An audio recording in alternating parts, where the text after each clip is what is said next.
students, today I am going to discuss transportation in human. इसका पहला part हमने circulatory system पढ़ाया है। सर्कुलेटरी सिस्टम में हमने ह्यूमन हार्ट के बारे में, ह्यूमन हार्ट कैसे फंक्शन करता है, इसके बारे में हमने पिछले लेक्चर में आपको वीडियो दिया है। उसके बाद हम ये देखेंगे कि हमारी बॉडी में ट्रांसपोर्टेशन होता है, तो ट्रांसपोर्टेशन किस किस चीज का होता है। ट्रांसपोर्टेशन किस किस चीज का होता है, पहला क्या हो जाएगा, पहला क्या है, ब्लड है, दूसरा क्या है, फ्लूइड है यानी टिश्यू फ्लूइड है, और तीसरा क्या है, लिम्फ है। इसके बारे में हम लोग करेंगे। ट्रांसपोर्टेशन इन ह्यूमन, फर्स्ट क्या है, ब्लड है, ब्लड के बारे में करेंगे कि ब्लड है क्या, दूसरा क्या है, एंड सेकेंड लिम्फ, या हम कह ले tissue fluid, tissue fluid, and third is lymph.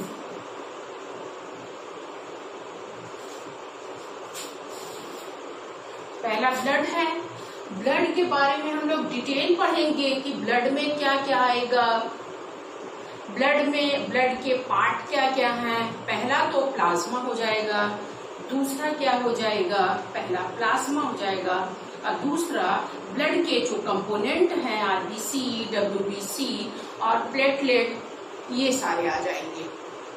फिर हम उसमें पढ़ेंगे कि डब्ल्यूबीसी कितनी तरह का होता है और उनका क्या फंक्शन है ब्लड में, ओके, और कितना ब्लड बॉडी के अंदर हम लोगों के पाया जाता है।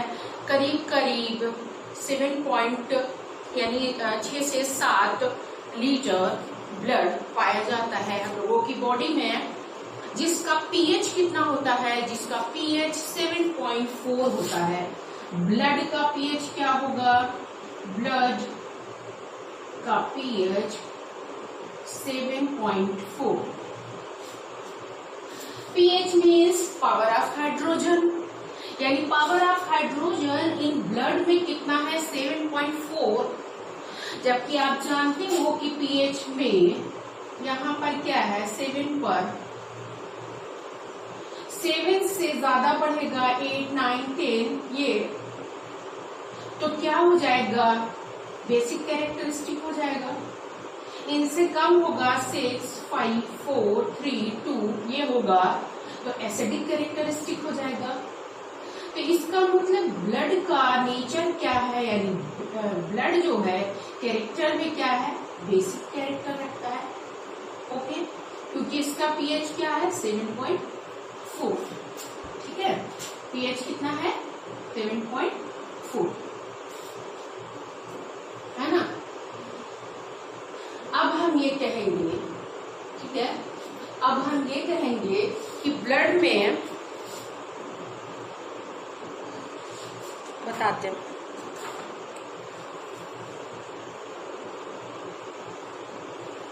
ओके, यानी ब्लड का पीएच कितना हो गया, 7.4 हो गया। और इसमें क्या इंपॉर्टेंट बात बताना है कि जो ब्लड के कंपोनेंट हैं वो क्या है, प्लाज्मा है और आरबीसी है, डब्ल्यूबीसी है और प्लेटलेट है, इसके बारे में भी पढ़ेंगे।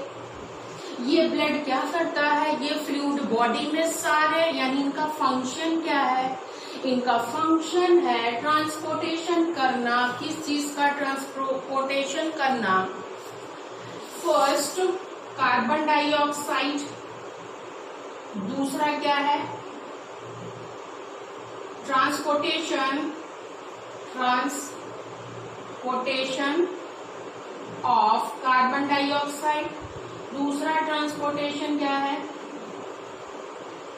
Transportation of oxygen, transportation of excretory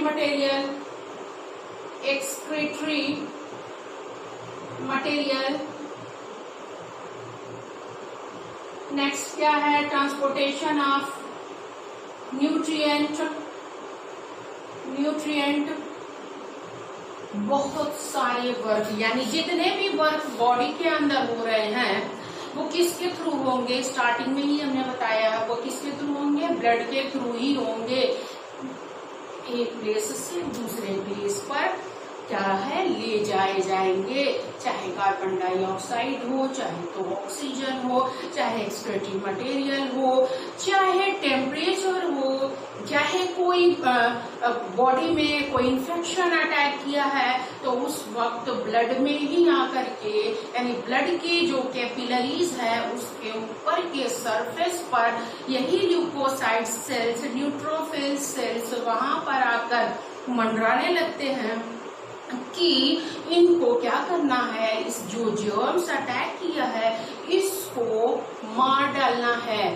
तभी क्या है, जब चोट लग जाता है तो क्या होता है बॉडी में उस वक्त गर्म सा फील होता है और क्या है स्वेलिंग हो जाती है, रेडनेस हो जाती है स्किन। तो उस रेडनेस होने की वजह यही है कि उसी ब्लड के थ्रू क्या होगा, उस जर्म्स को मारा जाएगा। कौन मारेगा, WBC के सेल्स। कौन से सेल्स, यानी ल्यूकोसाइड सेल्स, न्यूट्रोफिल सेल्स, ये लोग मारने का काम करेंगे। तो ब्लड में क्या है, कितने लीटर हो गया, 6 से 7 लीटर ब्लड क्या है, कितने लीटर ब्लड, 6 से 7 लीटर ब्लड क्या है बॉडी में हम लोगों के पाए जाते हैं। ओके, जिसमें मैक्सिमम पोर्शन किसका होता है, प्लाज्मा है जो कितना करीब 55% होता है, और ये जो ब्लड के सेल्स हैं ये 45% होते हैं। अब क्या है, ये तो ब्लड का हो गया, ब्लड के बारे में और डिटेल पढ़ाएंगे। टिश्यू फ्लूइड क्या है, यानी उस ट्रांसपोर्टेशन में दूसरा क्या है टिश्यू फ्लूइड। तो ये टिश्यू फ्लूइड कहाँ से आया, टिश्यू फ्लूइड वो है जब ब्लड कैपिलरीज में ये क्या है ब्लड बह रहे होते हैं, तो उस वक्त यहाँ से इनकी वॉल से रेस करके इन सेल को भी क्या चाहिए, इन सेल को भी ऑक्सीजन चाहिए। तो बड़े मॉलिक्यूल्स कहाँ आ जाते हैं, यहीं पर हाई प्रोटीन, जो बड़े प्रोटीन होते हैं, लार्ज प्रोटीन यहाँ पर रह जाते हैं, RBCs यहाँ पर रह जाती हैं, और जो लार्ज प्रोटीन है वो लार्ज प्रोटीन भी इसी प्लेस पर रह जाएंगे। अब कुछ ऑक्सीजन, यानी ऑक्सीजन सेल को चाहिए तो उस सेल के पास आएंगे जो यहाँ पर चारों तरफ ये क्या है, जाहिर सी बात है सारे सेल्स मिलकर के टिश्यू बना रहे हैं। तो इस एरिया में, यानी टिश्यू इस एरिया में वो क्या होते हैं, भर जाते हैं। कुछ तो यहाँ से वापस निकल जाता है, कुछ यहाँ से वापस निकल जाता है, ऑक्सीजन के बाद फिर से वापस चला जाता है। कुछ ऐसे होते हैं जो सारे सेल्स से, सारे टिश्यू से ये टिश्यू फ्लूइड इकट्ठा होकर के ये क्या बनाते हैं, लिम्फ वेसल्स बनाते हैं। ये जो लिम्फ है, लिम्फ वेसल्स बनाते हैं, और इस लिम्फ वेसल्स में ये आ जाते हैं जिसमें क्या है, जिसका कलर व्हाइट रहेगा, यानी रेड नहीं रहेगा, क्योंकि यहाँ पर एब्सेंस है। क्या एब्सेंस है, यहाँ पर RBCs एब्सेंस। और क्या होगा यहाँ पर इस लिम्फ में, अब यहाँ पर इस लिम्फ में वो जो वापिस आया है, यानी उसमें डेफिशिएंसी हो गई है, किसकी, ऑक्सीजन की डेफिशिएंसी हो गई है, और ये फाइनली ये लिम्फ कहाँ पर जाकर के, लिम्फ वेसल्स कहाँ मिलता है, ये यूनी डायरेक्शनल होता है, ये वेन में मिल जाता है, और वेन से ये किस रीजन में जाता है, ये हार्ट में जाता है। वेन से राइट साइड की बॉडी से हार्ट के अंदर जाता है। ये कैसा होता है? ये लिम्फ वेसल्स या लिम्फेटिक सिस्टम ये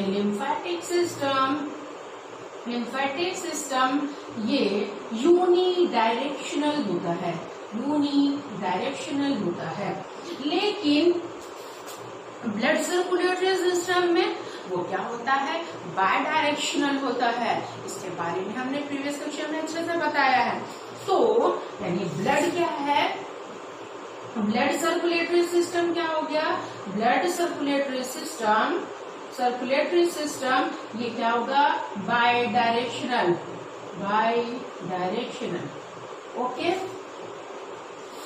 तो लिम्फेटिक सिस्टम क्या हो गया? यूनिडायरेक्शनल हो गया। और क्या हो गया? ब्लड क्या है? ब्लड सर्कुलेटरी सिस्टम ये बाय डायरेक्शनल है। फर्स्ट डायरेक्शन इसका क्या है? जिसे डबल सर्कुलेशन कहते हैं। पहला तो ये कहाँ जाता है?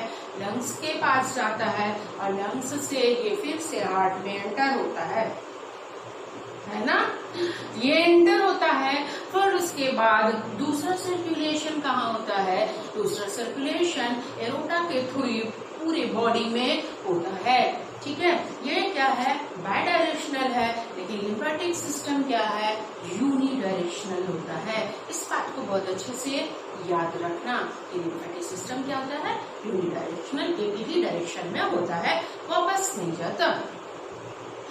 तो कैसे? यानी ब्लड कैपिलरीज जो थी, आर्टरीज फाइनली किसमें डिवाइड होता है? फर्दर किसमें? ब्लड कैपिलरीज में। वो कैपिलरीज एक कोने में ब्लड जाती है, तो वो कैपिलरीज से निकल करके रिस करके वो ऑक्सीजन किसको भी देगा? सेल को देगा, टिश्यू को देगा, और उसके चारों तरफ ये फ्लूइड इकट्ठा हो जाता है, जिसे हम क्या कहते हैं? Tissue fluid. ये फाइनली टिश्यू फ्लूइड कहाँ पर? एक ऐसे डक्ट में जाता है जिसे हम बोलते हैं लिम्फ वेसल्स, और लिम्फ वेसल्स में इकट्ठा होकर के जो रेड कलर का फ्लूइड नहीं होता है, ये व्हाइट कलर का, येलोइश कलर का, या ट्रांसपेरेंट, इस तरह से हम कह दें, इस कलर का हमें देखने को मिलेगा।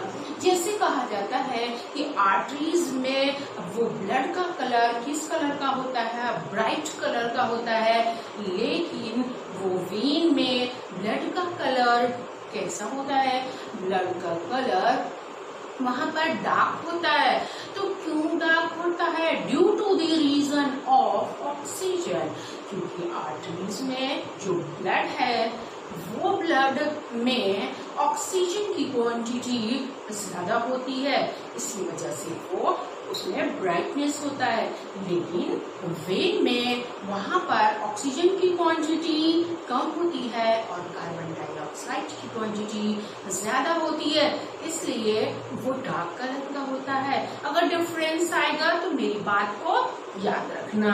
पहली बात ये भी याद रखना, जो हमने बाय डायरेक्शनल यूनिडायरेक्शनल बोला है, और जैसे हमने ये बोला कि वो ब्राइट कलर क्यों है और वो डार्क कलर क्यों है, तो वो रीजन भी हमने बता दिया कि उसमें ऑक्सीजन ज्यादा होता है, जिसकी वजह से वो ब्राइट होता है, और वेन में वो डार्क कलर का दिखता है। ठीक है, तो ये चीज समझ में आई? ओके, फाइनली समझ में आई? देखो, यानी ब्लड कैपिलरीज थी जो ब्लड लेकर जा रही थी, वो इनकी वॉल से वो रेस करके जो बड़े प्रोटीन थे, लार्ज प्रोटीन थे, वो यहाँ पर रह गए। आरबीसीज जो थी वो भी बड़े सेल्स थे, वो भी रुक गए। ठीक है, सिर्फ फ्लूइड आया उसके अंदर। कहाँ पर आया? सेल के पास, टिश्यू के पास। उसमें चारों तरफ उसने लिया कि इन्हें भी ऑक्सीजन को देना है, न्यूट्रिएंट देना है, तो इनको ऑक्सीजन यहाँ पर मिला। कुछ तो वापस लौट गए, लेकिन कुछ फाइनली यहाँ से कहाँ पर? इस vessels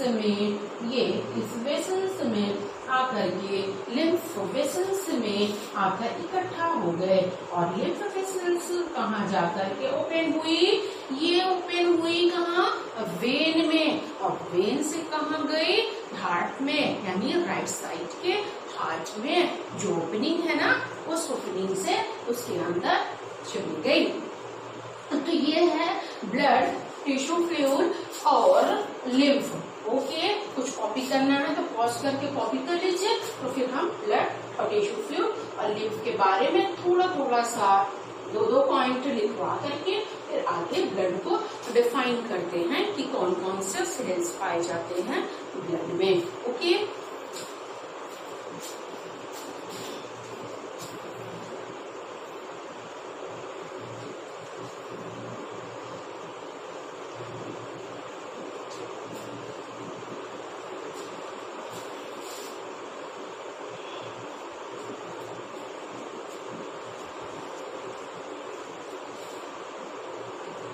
okay done.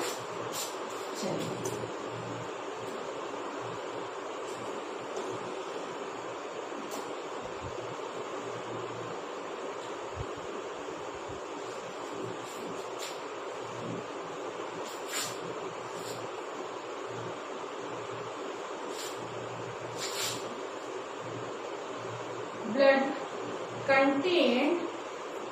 blood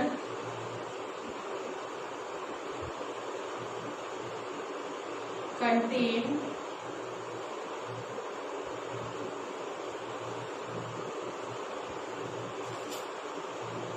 in the pump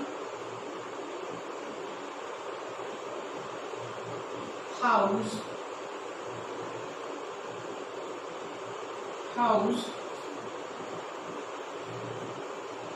or heart, and in the blood vessels and in the blood vessels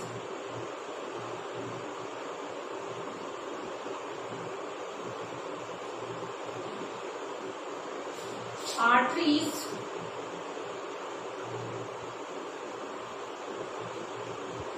veins and capillaries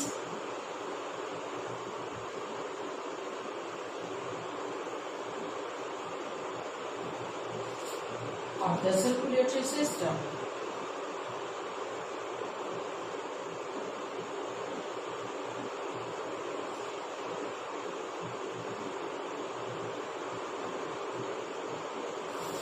Any blood contained in the pump house or heart, जिसे हम कह लिया तो contain क्या कह लें कि ये पंप हाउस की तरह है, बना हुआ है, या हम इसे कह लें heart.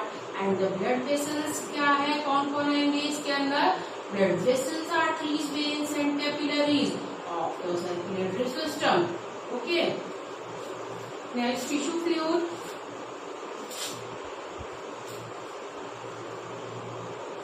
Tissue fluid also called interstitials, interstitial में जो अंदर में पाया जा रहा है interstitial or in term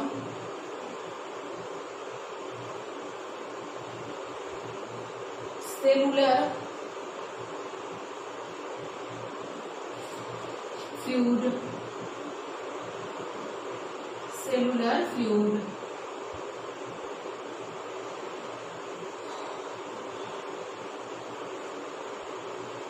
occurring the space between cell and the organs. Tissue fluid also called interstitials, interstitials कहते हैं, और in the term cellular fluid क्योंकि सेल के अंदर ये फ्लूइड पाए जा रहे हैं। occurring the space, जो इस सेल के अंदर में क्या है, स्पेस है, उस स्पेस में between सेल, कहाँ, सेल के बीच में, the organs, और कहाँ, ऑर्गन में। लिम्फ पर आते हैं।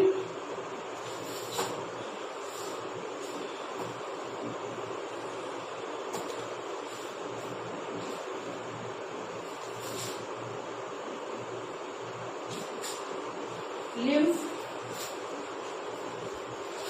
present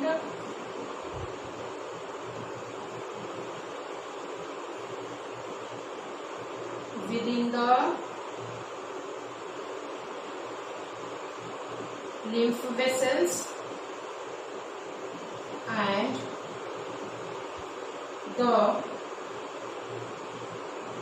lymphatic system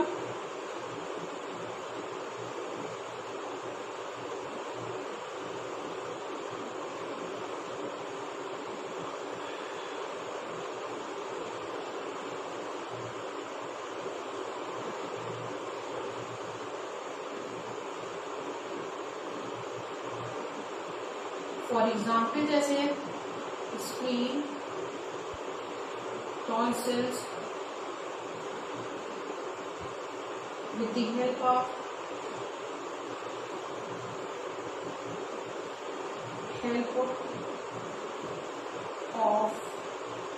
blood and lymph, transportation of substance occur. Transportation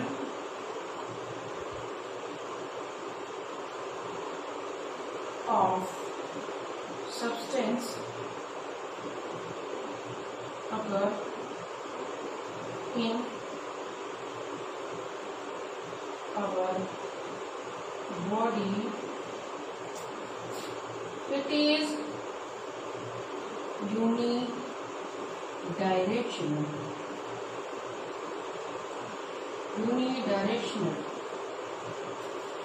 okay, इसको कर लीजिए जल्दी से।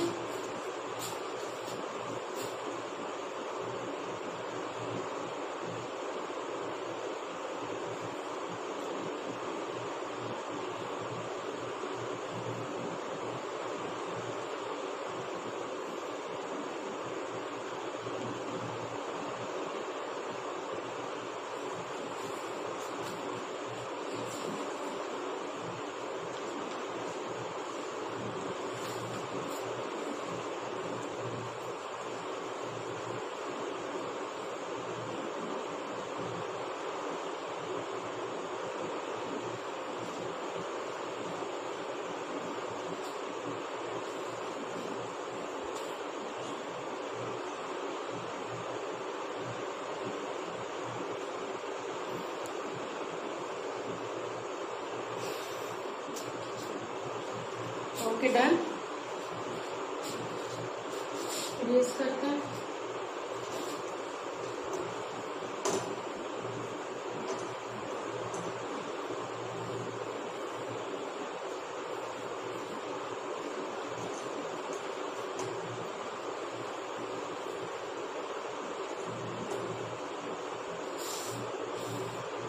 अब आते हैं इसमें ब्लड पर। ब्लड में पहला कौन आएगा? प्लाज्मा। ब्लड के कंपोनेंट यानी इसके 2 पार्ट अगर हम करें तो उसमें कौन होगा? पहला प्लाज्मा, दूसरा आरबीसीज,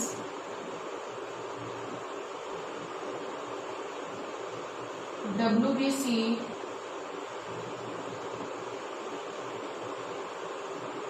प्लेटलेट। ठीक, ये प्लाज्मा कितना पोर्शन है? ये करीब करीब 55% है और ये टोटल कितना परसेंट है? 45%। इस प्लाज्मा में कौन है? इस प्लाज्मा में मैक्सिमम 90% क्या है? वाटर, 1% 8% तक इसमें सॉल्ट है, प्रोटीन है, ग्लूकोज है। और सॉल्ट में कौन सा सॉल्ट है? इनऑर्गेनिक सॉल्ट है। इनऑर्गेनिक सॉल्ट है।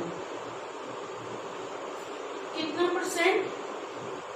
करीब करीब 10%, यानी 55% में अगर हम कहें कि प्लाज्मा में मैक्सिमम पोर्शन क्या है, वाटर है, सॉल्ट, प्रोटीन और ग्लूकोज, सब मिलाकर 10% है, ये कहते हैं। अब आती है बात आरबीसीज की, तो हम यहाँ पर बात करेंगे आरबीसी। फिर डब्ल्यूबीसी में ये देखते हैं कि डब्ल्यूबीसी कितने तरह का होगा। ये 2 तरह के आ रहे हैं। पहला क्या है, ग्रैन्युलोसाइट्स, जिसमें ग्रेन्यूल्स है, या हम कह ले फर्स्ट अग्रेन्युलोसाइट्स, दूसरा ग्रैन्युलोसाइट्स। अग्रेन्युलोसाइट्स में इनके भी 2 होते हैं। फर्स्ट मोनोसाइट्स,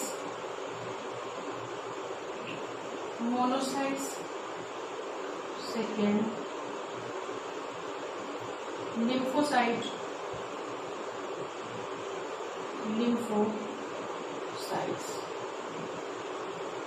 ग्रेनुलोम में इस्नोफिल,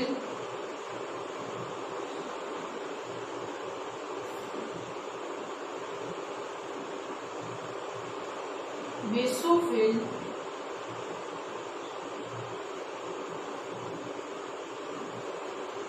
एंड न्यूट्रोफिल्स।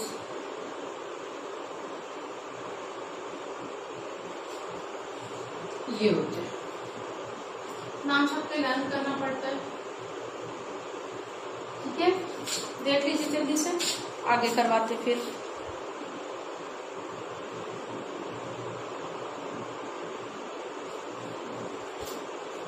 ओके, देख लिया। यानी ब्लड है पूरा, तो उस ब्लड में जिसको बोला गया कि ये पंपिंग ऑर्गन है,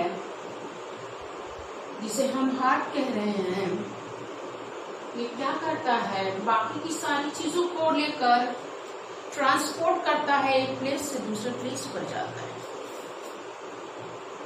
यानी बॉडी के अंदर जितनी भी चीजें हैं वो ट्रांसपोर्टेशन ब्लड के थ्रू ही होता है। वो ट्रांसपोर्टेशन कौन करता है? ब्लड करता है, टिश्यू फ्लूइड करती है, और लिम्फेटिक सिस्टम यानी लिम्फ वेसल्स में जाकर के फाइनली वेन में मिलती है। ये काम करता है कौन? ट्रांसपोर्टेशन ह्यूमन, किसके थ्रू हुआ ये सब कुछ। मेन पार्ट उसका कौन था? उसका पार्ट ब्लड था। उस ब्लड में हम देखें कि यह ब्लड कैसे बना हुआ है, तो 55% प्लाज्मा है, बाकी 45% आरबीसी, डब्ल्यूबीसी और साथ ही साथ प्लेटलेट है। आरबीसीज के बारे में अभी हम डिफाइन करते हैं, इनको भी फर्दर क्लासिफाइड करके पहले आपको दिखा दी कि डब्ल्यूबीसी जो है वो डब्ल्यूबीसी भी 2 तरह का होता है, जिसे बोलते हैं अग्रेनुलोसाइट्स एंड ग्रेनुलोसाइट्स। यानी इनके साइटोप्लाज्म में ग्रेन्यूल्स यहाँ एब्सेंट होगा, यहाँ प्रेजेंट होगा, और इनके न्यूक्लियस यानी जो इसकी खासियत है वो है कि इनके न्यूक्लियस के कई लोब होते हैं। स्नोफिल्स के 22 लोब होते हैं। बेसोफिल के 2 से ज्यादा लोब जो न्यूक्लियस होता है, और इनका 3 से 4, 5 तक न्यूक्लियर यानी न्यूक्लियस पाया जाता है। ये अब आते हैं यहाँ पे बात करते हैं किसकी? आरबीसीज की। देखो ये सारे मैटर जो है सॉलिड में आ गए, लेकिन ये फ्लूइड यानी ये ब्लड बह रहा है, तो किसकी वजह से बह रहा है? जो प्लाज्मा है, प्लाज्मा में से अगर हम फाइब्रिनोजन प्रोटीन को निकाल दें तो उसे हम क्या कहते हैं? सीरम। उसे हम क्या कहेंगे? सीरम। फाइब्रिनोजन। जो फाइब्रिन काम क्या करता है, वो ब्लड क्लॉटिंग में हेल्प करता है। तो यहाँ पर क्या है, मैक्सिमम पोर्शन यानी इनका वाटर है, इनके साथ ये सारे सेल्स मिल करके हमारी बॉडी में फ्लूइड को एक प्लेस से दूसरे प्लेस पर ले जाते हैं, जहां पर जिसकी नीड होती है। सारे एसेंशियल एलिमेंट को या हार्मफुल एलिमेंट को एलिमिनेट करने के लिए, बाहर निकालने के लिए कौन हेल्प लेता है, ये ब्लड लेता है। ब्लड का तो ये सॉलिड पार्ट हो गया कि ये सेल्स ये इस तरह के हैं, और मैक्सिमम पोर्शन ये इनका वाटर इधर से है, इनके साथ मिल करके ये ब्लड बहते रहते हैं। अब बात करते हैं आरबीसीज की। तो आरबीसीज क्या है, रेड ब्लड सेल्स। ये रेड ब्लड सेल्स जो है आरबीसीज, ये इनकी लाइफ 90 से 90 to 120 डेज होती है। ये किस कलर के होते हैं, इसमें रेड पिगमेंट पाया जाता है, रेड पिगमेंट पाया जाता है, जिससे आरबीसीज का साइंटिफिक नेम एरिथ्रोसाइट है। आरबीसीज का साइंटिफिक नेम एरिथ्रोसाइट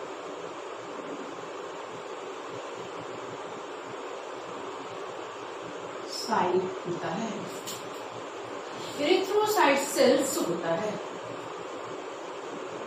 ओके, ये साइंटिफिक नेम इनका ये हो गया। इनका क्या होगा, ल्यूकोसाइट सेल्स। और जो ब्लड क्लॉट करता है, क्लॉटिंग का जो काम है, वो थ्रोम्बोसाइट सेल्स होते हैं। तो आरबीसीज के स्ट्रक्चर को हम देखते हैं, तो वो स्ट्रक्चर हमको कैसा दिखता है, बाइकॉन्केव स्ट्रक्चर दिखता है, जिसमें न्यूक्लियस एब्सेंट है। Biconcave structure, concave structure and nucleus absent. Okay, इनकी लाइफ कितनी दिन है, 92 से लेकर के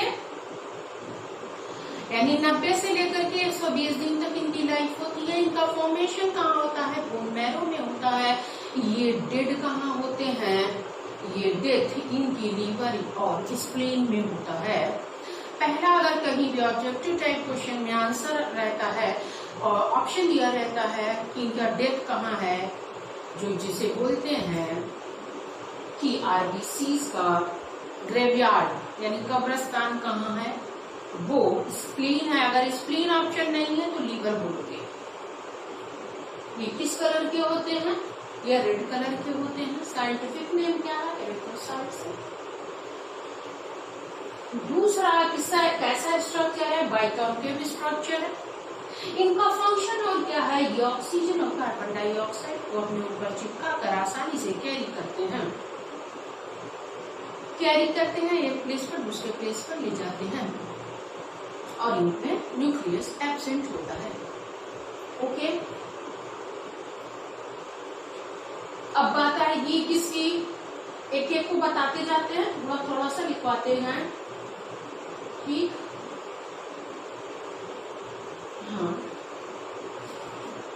ये नाम पहले कॉपी कर लीजिए, तो फिर सबके बारे में बताएं कि मोनोसाइट्स, लिम्फोसाइट्स, इसमें क्या है, एक ही न्यूक्लियस पाया जाता है, और इनके साइटोप्लाज्म में ग्रेन्यूल्स क्या होते हैं, एब्सेंट होते हैं। इनके साइटोप्लाज्म में ग्रेन्यूल्स पाया जाता है, और साथ ही साथ इनके जो न्यूक्लियस होते हैं, इनकी ये खासियत है कि ये बाइलोब्ड, ट्राइलोब्ड, मल्टीलोब्ड न्यूक्लियस पाए जाते हैं। इनका काम है, अभी बताते हैं आपको, कि फैगोसाइटोसिस करना।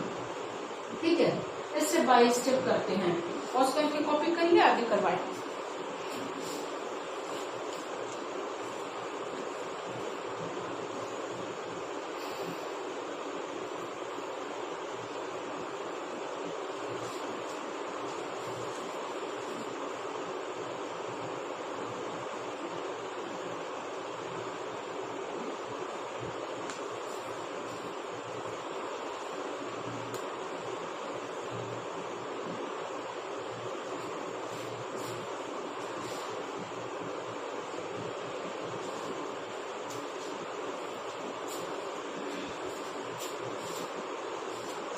Done.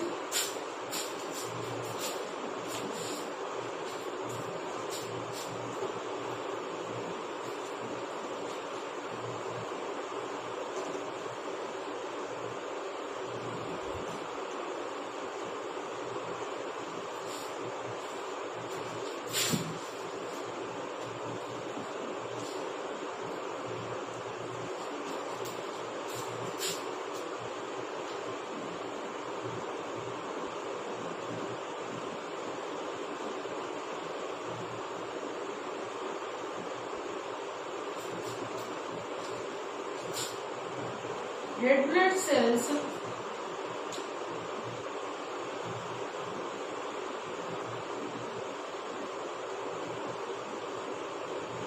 also called erythrocytes.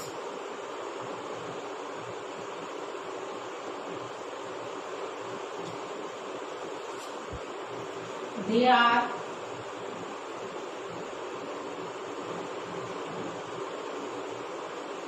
minute biconcave disc-like structure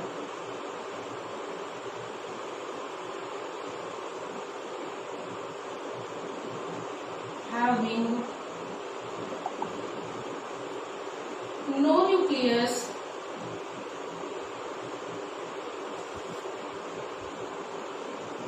in them in their cytoplasm.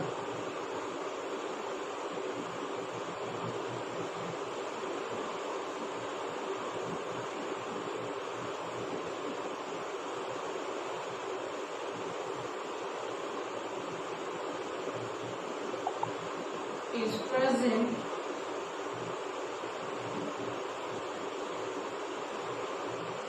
a red pigment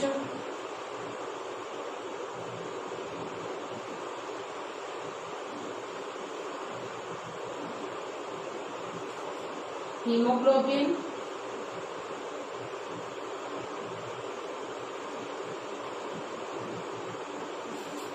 which is protein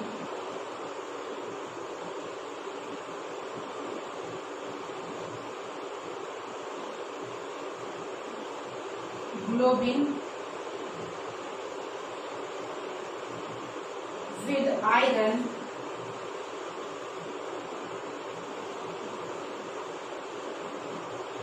उस आयरन को क्या कहेंगे? हीम।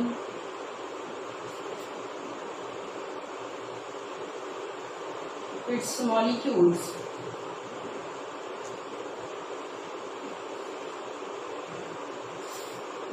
ओके,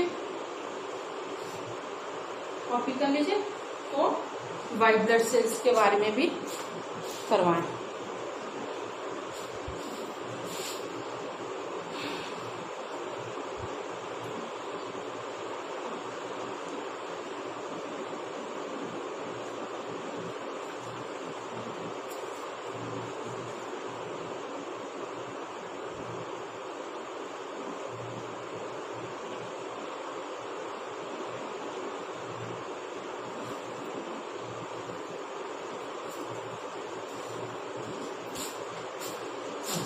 एक और इम्पोर्टेंट बात याद रखिएगा कि जो WBC करवाने जा रहे हैं कि WBC की क्वांटिटी 600 RBC पर, यानी इस 600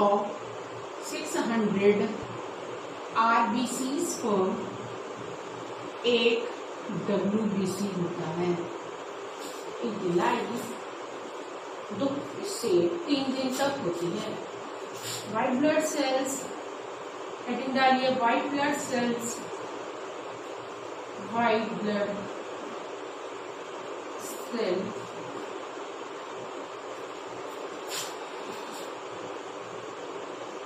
व्हाइट ब्लड सेल्स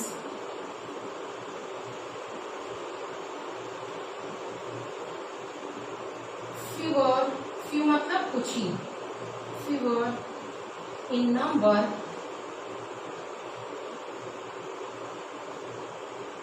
देन किसके comparison, than the RBCs and these cells possess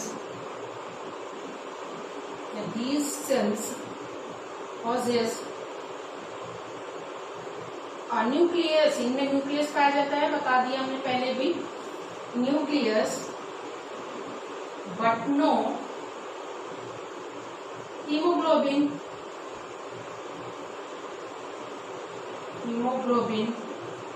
they are larger than the RBCs। RBC से ये क्या होते हैं, बड़े होते हैं इन साइज,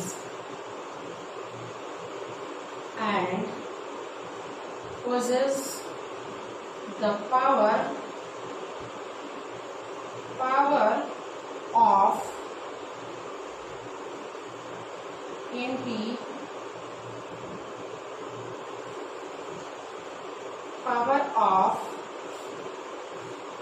WBC को क्या कहते हैं, पावर ऑफ अमीबॉइड सेल्स।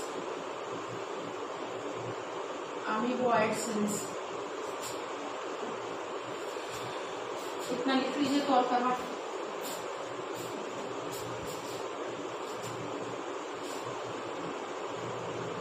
या अमीबॉइड सेल्स हम कहेंगे, या हम अमीबॉइड क्या करेंगे, अमीबॉइड मोमेंट होता है, अमीबॉइड मोमेंट।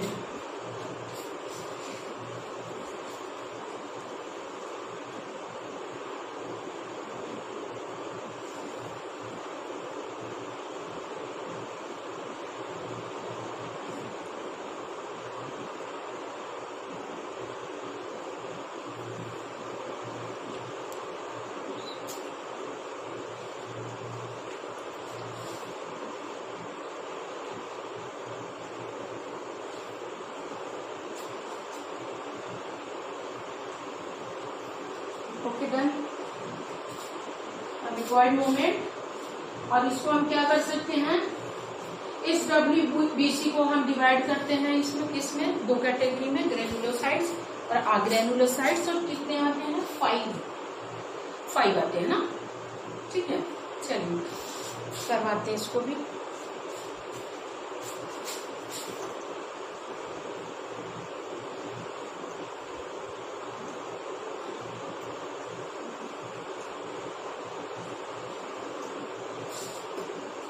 पॉज करके इसको कॉपी कर लिया करिए, ठीक है।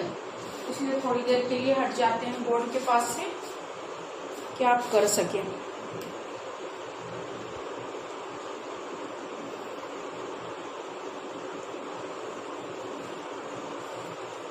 फर्स्ट क्या हो गया कि हम इनको वाइट ब्लड सेल्स को डिवाइड कर सकते हैं 2 पार्ट में। इसको तो आप लिख लीजिएगा, है ना। WBC is divided into two category.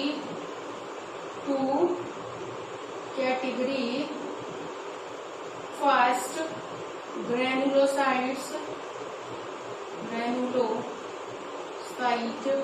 and second, agranulocytes. Okay. तो ग्रेनुलोसाइट में हमारा पहला पढ़ते हैं, ग्रेनुलोसाइट्स में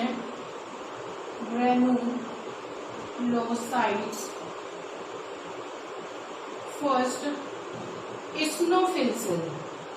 अगर इस्नोफिल सेल्स की क्वांटिटी बढ़ जाती है तो वो डिजीज हो जाती है इस्नोफिलिया। तो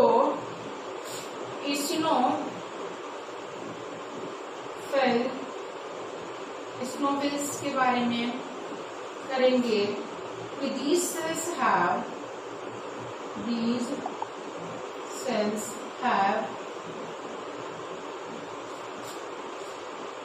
bilobed nucleus।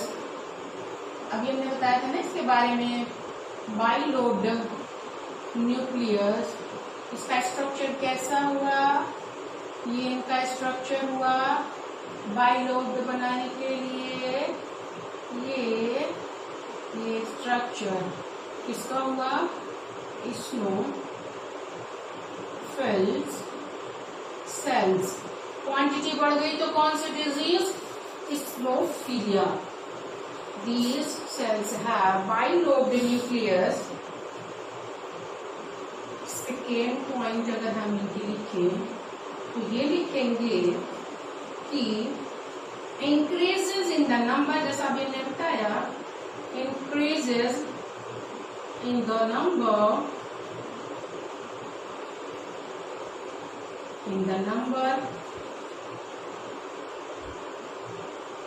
of eosinophilic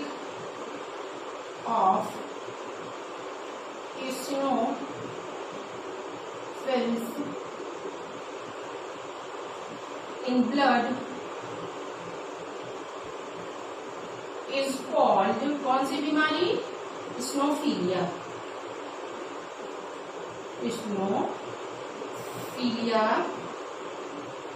It is mainly due to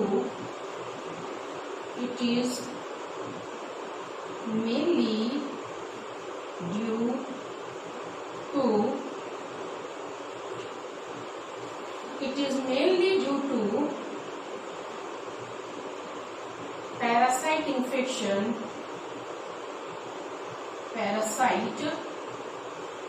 किस तरह का इन्फेक्शन, कोई पैरासाइट इन्फेक्शन हो तो। नेक्स्ट आते हैं थर्ड पॉइंट पर।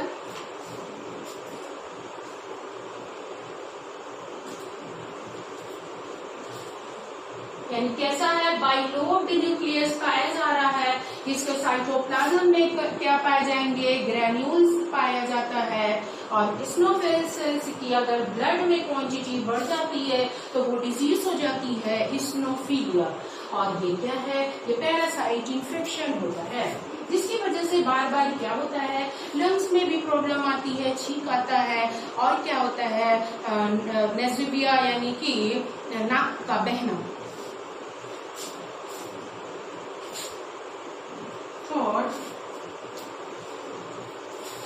स्नोफिल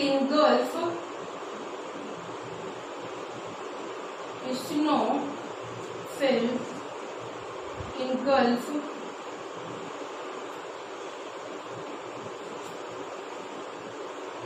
particles formed by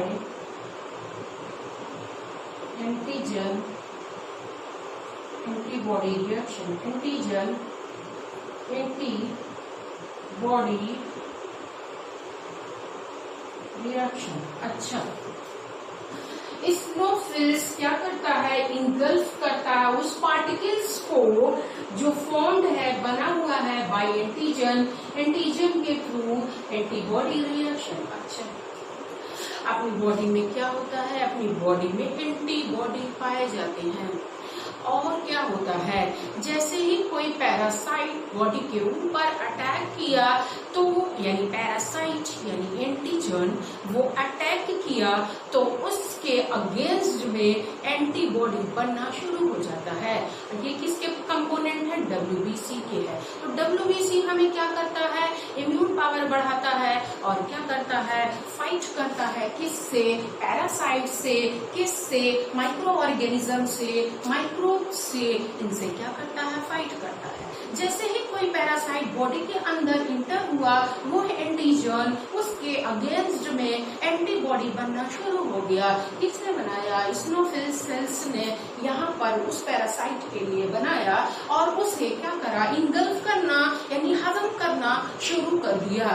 अगर वो इंगल्फ नहीं कर पा रहा है तो वहां पर उसकी क्वांटिटी अगर बढ़ती जा रही है, तो जो बढ़ती जा रही है तो फिर क्या हो रहा है कि वो डिजीज स्नोफिलिया हो जाती है, कहलाती है। स्नोफिलिया engulf particles to form by antigen और एंटीबॉडी रिएक्शन, एंटीबॉडी के रिएक्शन से जो हुआ है उसे ये क्या करता है, इनगल्फ कर जाता है। इसे पॉज करके कॉपी करिए, अगला करवाइए।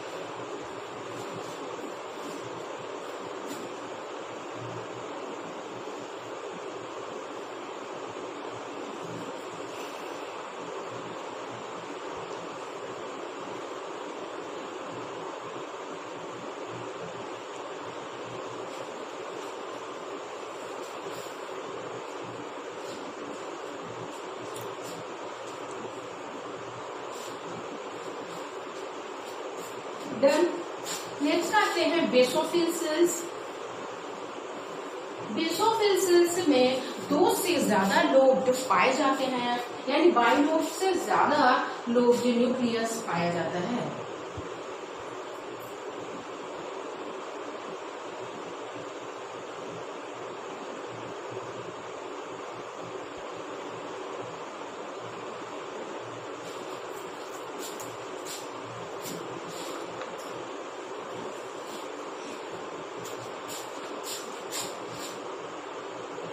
Basophil cells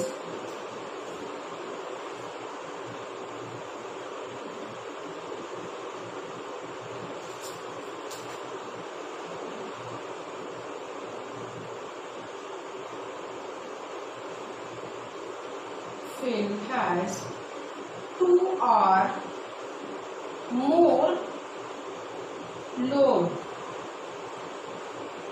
इसका structure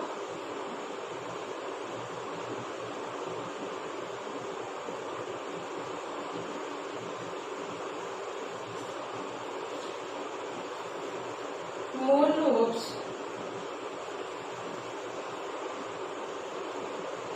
in the nucleus has affinity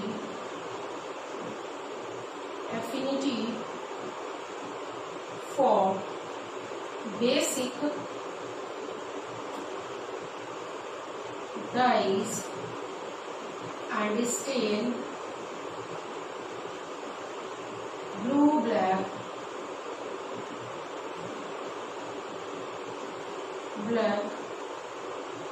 with them, यानी कलर में चेंज हो जाता है। इसको करिए।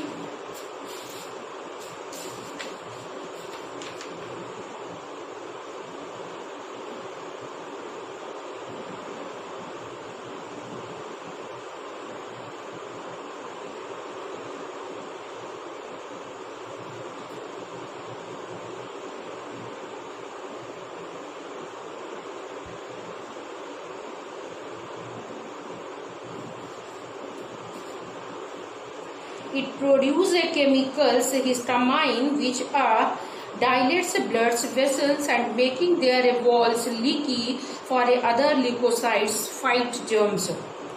और other chemicals produced include heparin, जो क्या प्रोड्यूस करता है, दूसरा प्रोडक्ट कौन, बेसोफिल सेल्स जिसे हिपेरिन कहते हैं, विच प्रिवेंट, जो प्रिवेंट करता है किस वक्त, क्लॉटिंग में, है ना, विच प्रिवेंट किसमें, clotting of blood in the blood vessels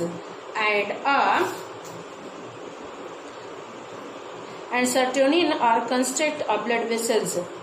ठीक है, नेक्स्ट आते हैं, ये क्या है, अदर केमिकल्स प्रोड्यूस्ड। इसके साथ इंपॉर्टेंट यही है कि एक अदर केमिकल्स प्रोड्यूस करता है, अदर केमिकल प्रोड्यूस्ड, उसका नाम है क्या है, हिपेरिन। और ये हिपेरिन मदद करता है किसमें, क्लॉटिंग में। ओके, ब्लड को क्लॉट करने में हेल्प करता है।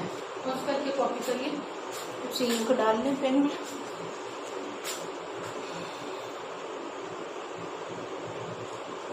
ओके,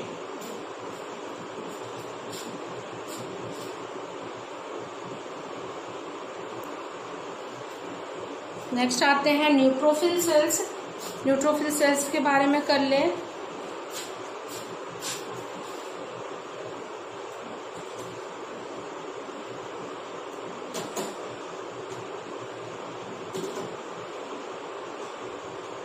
न्यूट्रोफिल सेल्स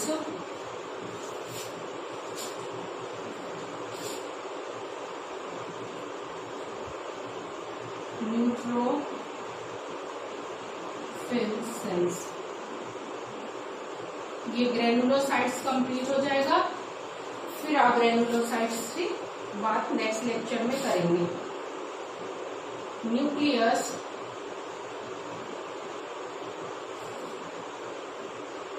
इसका न्यूक्लियस क्या है? Nucleus is polymorphic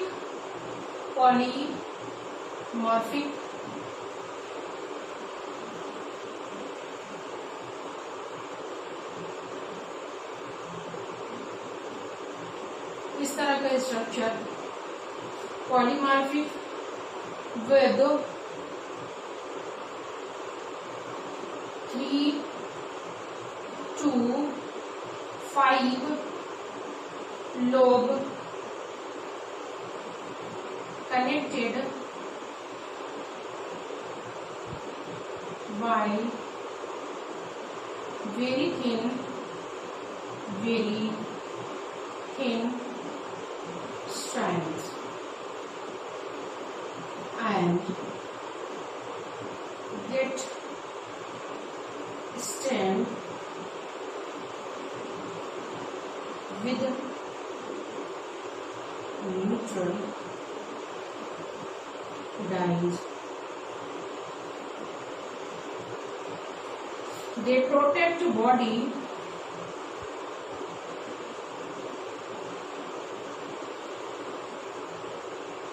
from microbial infection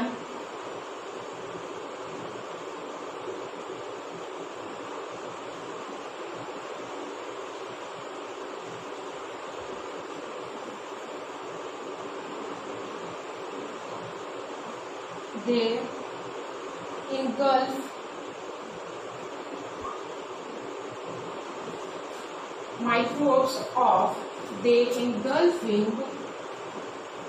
microbes by the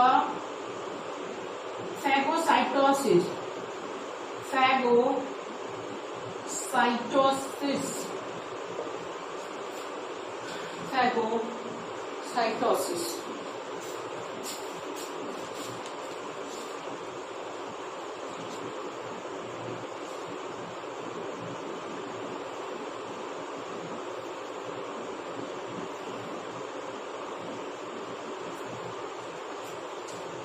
okay students, आज ग्रेनुलोसाइट्स कंप्लीट हो गया है। आप ग्रेनुलोसाइट्स को नेक्स्ट लेक्चर में करवा देंगे। जितनी भी चीजें इसमें बताई गई हैं सारी चीजें इम्पोर्टेंट है।